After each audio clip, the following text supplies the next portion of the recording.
You mentioned earlier that when you first started writing the book, the first edition, you were aware of folks at Google working on TensorFlow. Yeah. And in the first, the second, the third editions of the book, TensorFlow was the core neural network library or kind of differentiable library that was used.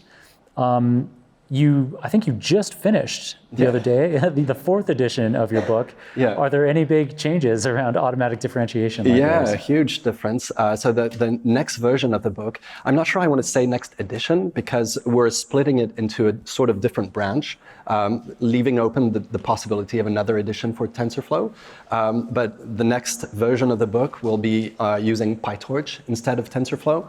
And clearly there's been like this huge shift since 2019 roughly from TensorFlow to PyTorch in the community.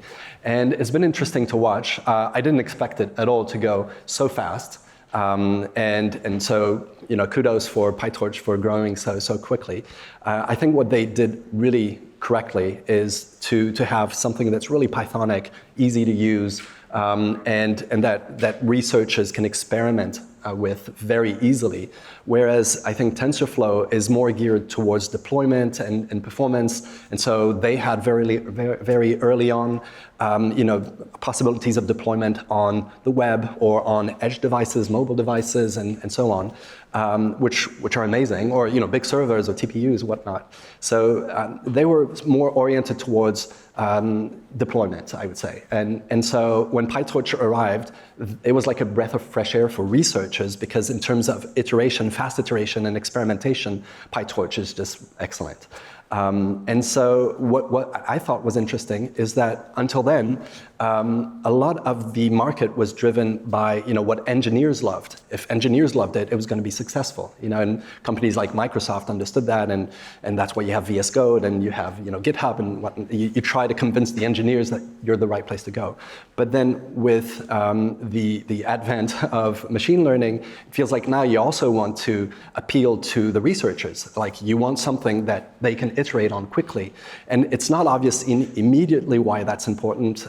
Because it's still the engineers deploying the end product, but the new models are pretty much all coming out based on PyTorch.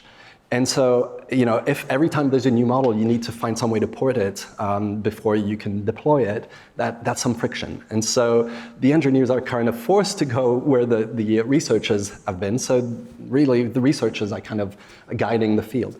And so I didn't expect that, and it gradually, increased, and now PyTorch is definitely, leading. TensorFlow isn't over, and it's still deployed in many places. But I felt like it's high time that there's content for PyTorch now that it's like leading by far. And so the next version will be using PyTorch.